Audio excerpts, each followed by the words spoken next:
Sariwang sariwa talaga.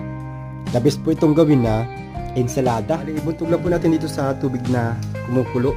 Mabilisan lang po yan, mga 30 seconds lang po. I-drain na po natin yung tubig. Dito maalat. Paminta. Sibuyas na puti, saka po kamatis. Sili po na maanghang, tsaka po yung siling green. Juice po ito ng 5 kalamansi. Tatlong kutsara po ng suka. Maglalagay din po tayo ng asin. Mix lang po natin ng mabuti.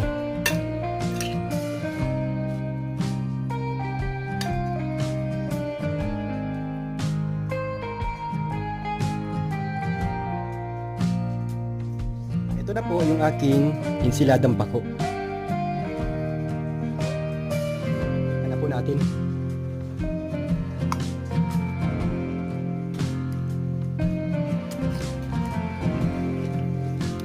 Panalo.